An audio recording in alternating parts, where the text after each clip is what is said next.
Assalamualaikum warahmatullahi wabarakatuh. Selamat datang pejuang tes moderasi beragama. Di video ini saya mau berbagi pengalaman cara menentukan jawaban yang paling tepat, yaitu yang mendapat skor 4 dan menganalisis pilihan jawaban lain yang kurang tepat, yaitu skor 3, 2, dan 1. Akan saya sajikan dalam bentuk soal-soal khususnya tentang komitmen kebangsaan guru. Kita mulai dari nomor 1. Pak Andi adalah guru PPKN di sebuah sekolah multikultural.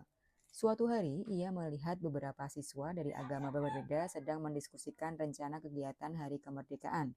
Salah satu siswa mengusulkan lomba yang hanya dapat diikuti oleh kelompok agama tertentu. Sebagai guru, sikap Pak Andi yang paling mencerminkan komitmen kebangsaan adalah A. Mengizinkan lomba tersebut agar siswa belajar menghargai tradisi kelompoknya. B. Menyarankan lomba yang bisa diikuti semua siswa tanpa memandang agama. C. Membiarkan siswa menentukan sendiri tanpa intervensi. Atau D. Meminta lomba diadakan secara bergantian sesuai agama yang ada. Jawabannya apa? Kalau mau dianalisis dulu boleh, silahkan di-post. Tapi untuk video ini akan saya cepatkan ya. Maksudnya langsung jawabannya apa. Jawabannya adalah yang B, yaitu yang mendapatkan skor 4. Selanjutnya mari kita bahas berapa skor pilihan jawaban yang lain. Nah, tadi jawabannya yang B kan ya, B skornya 4. Itu kenapa? Karena menyarankan lomba yang inklusif mencerminkan komitmen kebangsaan karena mendorong persatuan, kebersamaan, dan menghargai keberagaman sejalan dengan semangat Bhinneka Tunggal Ika. Kemudian yang D. Yang D itu skornya 3. Yang skornya 3 itu adalah D. Meminta lomba diadakan bergantian memang memberi ruang keadilan, namun tetap berpotensi memisahkan kelompok dan tidak optimal untuk membangun kebersamaan lintas agama. Kemudian yang skornya 2 itu adalah C. Membiarkan siswa tanpa arahan bisa menimbulkan eksklusivitas dan tidak menanamkan nilai kebangsaan secara aktif. Kemudian yang skornya 1 adalah A. Karena mengizinkan lomba eksklusif justru bertentangan dengan komitmen kebangsaan karena bisa menimbulkan segregasi dan diskriminasi. Nomor 2. Bu Sari, guru agama, mendapat undangan untuk menghadiri perayaan keagamaan dari salah satu siswanya yang berbeda keyakinan. Ia tahu kehadirannya akan membuat siswa dan orang tua merasa dihargai. Apa tindakan Bu Sari yang paling tepat sebagai wujud komitmen kebangsaan? A. Menolak undangan karena berbeda agama. B. Menghadiri undangan sebagai bentuk penghormatan. C. Mengirimkan ucapan selamat tanpa hadir. D. Menyarankan siswa lain dari agama sama yang hadir. Jawabannya adalah yang B. Skornya 4 ini ya.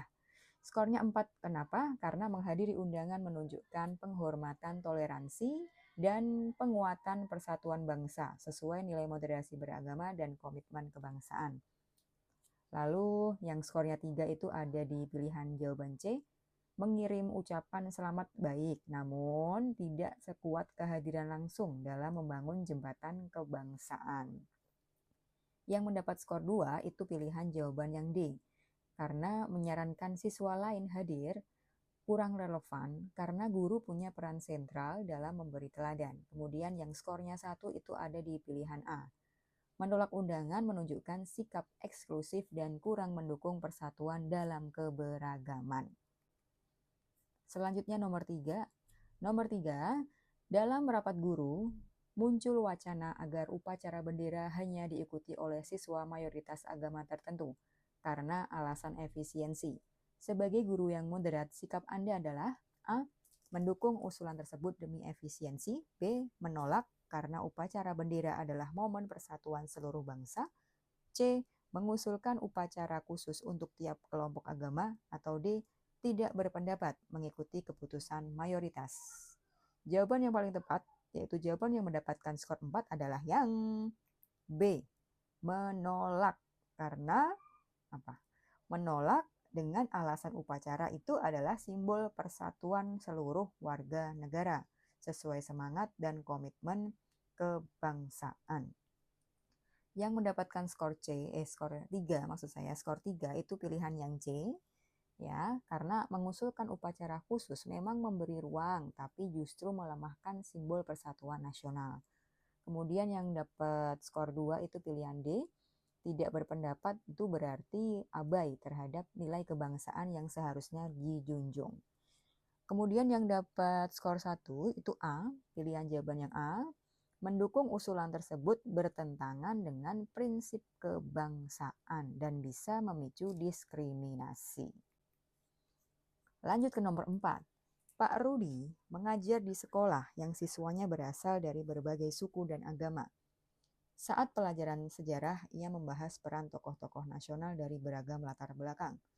Apa tujuan utama Pak Rudi melakukan ini dalam konteks komitmen kebangsaan? A. Agar siswa mengetahui sejarah bangsanya. B. Menanamkan rasa bangga terhadap suku atau agama sendiri. C. Membangun kesadaran bahwa semua warga negara berperan dalam kemerdekaan. Atau D. Menghindari konflik antar siswa. Yang mendapatkan skor 4 itu adalah jawaban yang C. Membangun kesadaran bahwa semua warga negara berperan dalam kemerdekaan. Nah, pilihan yang C ini menunjukkan bahwa kemerdekaan hasil perjuangan semua golongan menanamkan komitmen kebangsaan dan persatuan. Ini skornya 4 yang tadi ya, yang C ya. Yang skornya 3 itu ada di pilihan jawaban A, yaitu kenapa? Karena mengetahui sejarah penting. Mengetahui sejarah itu penting ya, tapi tujuan utamanya adalah membangun kesadaran kebangsaan. Kemudian yang dapat skor 2 itu di pilihan D, karena menghindari konflik itu baik, namun bukan tujuan utama pembelajaran sejarah dalam konteks ini. Kemudian yang dapat skor 1 itu pilihan jawaban yang B, yaitu apa nih? Membanggakan suku atau agama sendiri itu justru bisa memperkuat sekat-sekat kelompok. Nomor 5 yang terakhir ya. Dalam sebuah diskusi kelas, siswa berbeda agama saling berdebat tentang perayaan hari besar masing-masing.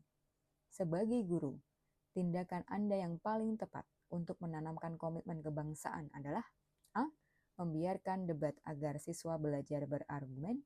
B. Mengarahkan diskusi pada pentingnya saling menghormati perbedaan. C. Menghentikan diskusi agar tidak terjadi konflik. Atau D. Meminta siswa hanya membahas hari besar agama mayoritas. Yang jawabannya yang paling tepat yaitu yang dapat skor 4 itu adalah yang B. Mengarahkan diskusi pada pentingnya saling menghormati perbedaan. Ini kenapa? Karena mengarahkan diskusi itu pada penghormatan perbedaan menanamkan nilai toleransi, persatuan, dan komitmen kebangsaan. Kemudian yang dapat skor 3 itu ada di pilihan C, karena menghentikan diskusi itu mencegah konflik ya, tapi menghilangkan kesempatan edukasi itu penting. Kemudian yang skor 2 itu A, membiarkan debat tanpa arahan bisa memperuncing perbedaan dan memicu toleransi. Kemudian yang skor nomor 1 itu pilihan yang D, membatasi pembahasan hanya pada agama mayoritas bertentangan dengan prinsip kebangsaan dan moderasi. Oke, terima kasih semuanya. Semoga lancar ujiannya dan mendapat nilai maksimal ya. Amin, amin ya robbal alamin. Saya tutup. Semoga ketemu lagi di video selanjutnya. Wassalamualaikum warahmatullahi wabarakatuh.